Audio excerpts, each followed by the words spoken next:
सैरा horror में देखती है कि फींड धीरे धीरे मैल्सियस के कपड़े और बॉडी को डिसॉल्व करना स्टार्ट कर देता है। सिचुएशन इतनी डेंजरस होती है कि वियोर भी मान लेता है कि शायद अब मैल्सियस को कंप्लीटली बचाना पॉसिबल नहीं है। वो सोचता है कि कम से कम फींड को जल्दी मारकर उसे एक प्रॉपर डेथ दी जा सकती है। मैल्सियस पैनिक में हेल्प के लिए चिल्लाती रहती है। उसकी आवाज़ सुनते ही एक लॉयल नाइट बिना डरे फींड पर चार्ज कर देता है। स्टार्टिंग में वो कुछ टेंटिकल्स कट भी कर देता है, लेकिन प्रॉब्लम ये थी कि जितने टेंटिकल्स वो काटता उतने ही नए ग्रो हो जाते। फिर अचानक जमीन के नीचे से एक टेंटिकल उसका पैर पकड़ लेता है और नेक्स्ट सेकंड फींड उसे ब्रूटली मार देता है। उसके बाद फींड बाकी सोल्जर्स को भी वन बाय वन स्लॉटर कर देता है और मैल्सियस हेल्पलेस होकर सब देखती रहती है। सबको मारने के बाद मॉन्स्टर उस पर फोकस करता है और उसकी मेमोरीज कंज्यूम करना स्टार्ट कर देता है। मैल्सियस लिटरली अपनी आइडेंटिटी लूज करने लगती है और दर्द से चीखने लगती है। वीडियो में आगे बढ़ने से पहले मेरी एक रिक्वेस्ट है आप लोगों से, प्लीज वीडियो को लाइक करके अपने फेवरेट एनिमे का नाम कमेंट में जरूर लिखना। इससे मुझे और भी ऐसे एनिमे रिकैप बनाने की मोटिवेशन मिलेगी। ये देखकर वियोर बारबेरियंस को अटैक का ऑर्डर देता है, लेकिन सैरा सबसे पहले आगे बढ़ जाती है। वो जानती थी कि बारबेरियंस के पास मैल्सियस को बचाने की कोई रीजन नहीं थी, क्योंकि उसने उनके विलेज पर अटैक किया था। फिर भी सैरा एक नाइट होने के नाते अपने किंगडम के लोगों को मरने नहीं दे सकती थी। सैरा फुल डिटर्मिनेशन के साथ टेंटिकल्स कट करते हुए फींड की तरफ बढ़ती है। विल पावर के बारे में जो उसने सीखा था, उससे उसके अंदर नई कॉन्फिडेंस आ जाती है। वो सोचती है कि अगर उसका विल इनफ स्ट्रांग हुआ तो वो फींड को भी हरा सकती है।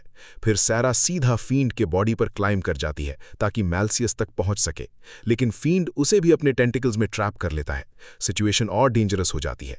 तभी वियोर अपनी पावरफुल थंडरिंग वॉइस यूज करता है। उसकी रोर इतनी स्ट्रांग होती है कि फींड का पूरा बॉडी शेक हो जाता है और उसका हिडन कोर एक्सपोज हो जाता है।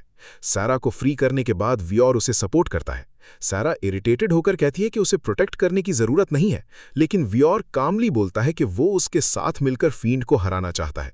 फिर वो रिमाइंड करता है कि सैरा ने कितनी बार उनके विलेजर्स की जान बचाई थी, इसलिए अगर सैरा किसी एनिमी को भी बचाना चाहती है तो बारबेरियंस उसके लिए फाइट करने को रेडी है। ये सुनकर सैरा जेन्युइनली इमोशनल हो जाती है, लेकिन इमोशनल मोमेंट के लिए टाइम नहीं था। सैरा वियोर से प्लान पूछती है और वियोर बताता है कि वो अपनी थंडरिंग वॉइस से फींड का कोर एक्सपोज करेगा। तब तक बाकी बारबेरियंस टेंटिकल्स को डिस्ट्रैक्ट करेंगे और सैरा फाइनल अटैक करेगी।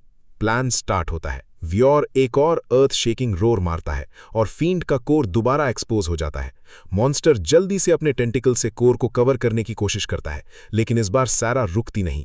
वो डायरेक्टली टेंटिकल्स के थ्रू कट करते हुए कोर तक पहुंच जाती है और फिर सैरा अपनी स्वॉर्ड सीधा फींड के कोर में घुसा देती है। नेक्स्ट सेकंड पूरा फींड ब्राइट लाइट में कन्वर्ट होने लगता है और फाइनली डिस्ट्रॉय हो जाता है। ईविल एनर्जी प्यूरिफाई होकर ग्लोइंग पार्टिकल्स बनकर हवा में फैल जाती है। लेकिन विक्ट्री के तुरंत बाद एक फनी मोमेंट आ जाता है, क्योंकि अनकॉन्शियस मैल्सियस सीधा सैरा के ऊपर गिर पड़ती है। उसके बाद बारबेरियंस मैल्सियस को प्रिजनर के तौर पर अपने कैंप में ले आते हैं।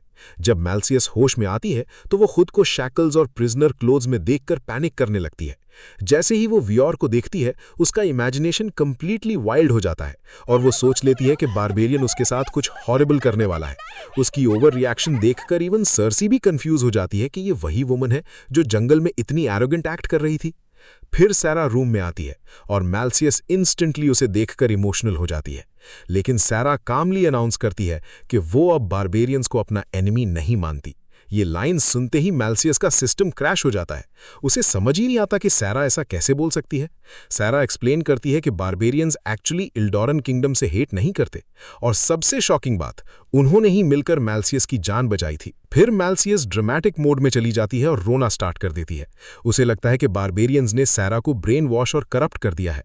जब वो सैरा के रिवीलिंग आउटफिट को देखती है तो और भी ज्यादा पैनिक करने लगती है। सैरा कितनी भी एक्सप्लेनेशन दे, मैल्सियस कुछ सुनने को रेडी नहीं थी। तभी कॉन्वर्सेशन एक और इनसेन टर्न लेती है।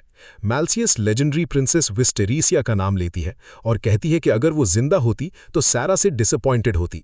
ये सुनते ही वियोर कैजुअली रिवील करता है कि विस्टेरिसिया एक्चुअली उसकी मदर है। सैरा और मैल्सियस दोनों शॉक में स्क्रीम कर देते हैं। थोड़ी देर बाद सब लोग वेट करते हैं और फाइनली एक इंटिमिडेटिंग और ग्रेसफुल वुमन रूम में एंटर करती है। वो फॉर्मली सैरा का वेलकम करती है as the wife of the tribe's chief, और फिर सडनली अपना रॉयल एक्ट छोड़कर डायरेक्टली सैरा को हग कर लेती है। यप, यही लेजेंडरी विस्टेरिसिया थी। पूरी रूम का एटमॉस्फेयर इंस्टेंटली ऑकवर्ड कॉमेडी में टर्न हो जाता है। विस्टरीसिया व्योर को टीज करने लगती है कि उसने अभी तक सैरा को प्रॉपरली विन ओवर क्यों नहीं किया। व्योर जो नॉर्मली फियरलेस रहता है वो भी एम्बैरसमेंट में ऑकवर्ड हो जाता है। मीनवाइल मैल्सियस साइड में बैठी कंप्लीटली स्टन्ड रहती है कि लेजेंडरी नाइट प्रिंसेस असल में इतनी केयरफ्री और क्रेजी पर्सनालिटी वाली निकलेगी। उसके बाद ट्राइब सैरा के ऑनर में एक ह्यूज सेलिब्रेशन फीस्ट ऑर्गेनाइज करता है क्योंकि उसने ड्रैगन और फींड दोनों को डिफीट करने में हेल्प की थी। बीच पर सब लोग ड्रैगन मीट प्रिपेयर करते हैं और सैरा नोटिस करती है कि बारबेरियंस क्रीचर के हर एक पार्ट को रिस्पेक्ट के साथ यूज करते हैं ताकि कुछ वेस्ट ना हो। ये देखकर सैरा को रियलाइज होता है कि बारबेरियंस नेचर और लाइफ को कितना डीपली रिस्पेक्ट करते हैं। फिर व्योर सैरा को स्पेशल सॉस के साथ ड्रैगन मीट खिलाता है और बस एक बाइट के बाद सैरा लिटरली फूड हेवन में पहुंच जाती है। उसके एक्सप्रेशंस देखकर सीन काफी होलसम और फनी बन जाता है। दूसरी तरफ सर्सी मैल्सियस को फूड ऑफर करती है। स्टार्टिंग में मैल्सियस अपनी प्राइड की वजह से रिफ्यूज करती है, लेकिन उसका स्टमक उसकी बिट्रेयल कर देता है। फिर सर्सी उसे फोर्सफुली मीट खिला देती है और फाइनली मैल्सियस ब्रेक डाउन कर देती है। वो रोती हुई कन्फेस करती है कि उसके सोल्जर्स उसकी स्टबननेस की वजह से मर गए। उसे लगता है कि उनकी डेथ की जिम्मेदार सिर्फ वो है, लेकिन सर्सी उसे समझाती है कि उन नाइट्स ने अपनी मर्जी से उसका साथ दिया था, इसलिए उसे सिर्फ गिल्ट में जीने के बजाय उनकी सैक्रिफाइस को रिस्पेक्ट करना चाहिए। लेटर विस्टरीसिया सैरा के साथ बैठकर रिलेशनशिप और हैप्पीनेस के बारे में बात करती है। वो सैरा को बताती है कि barbarian engagement necklaces actually rings की जगह यूज होते हैं क्योंकि ड्रैगन से फाइट करते वक्त फिंगर्स लूज होना कॉमन बात है। फिर वो सैरा को डायरेक्टली एनकरेज करती है कि अगर वो व्योर को पसंद करती है तो अपनी फीलिंग्स को इग्नोर मत करो। लेकिन सैरा अभी भी कंफ्यूज्ड होती है क्योंकि उसे लगता है कि उसका ड्यूटी पहले आता है और उसके बाद ही पर्सनल हैप्पीनेस। तब विस्टरीसिया उसे एक इंपॉर्टेंट लेसन देती है। तुम दूसरों को खुश कैसे करोगी जब तुमने खुद कभी हैप्पीनेस एक्सपीरियंस ही नहीं की। ये लाइन सैरा के हार्ट में डीपली हिट करती है। फिर व्योर सैरा को बताता है कि ट्राइबल अलायंस की क्लेंजिंग सेरेमनी स्टार्ट होने वाली है, जहां सैरा फाइनली बारबेरियन लैंड्स का बिगेस्ट सीक्रेट डिस्कवर करेगी।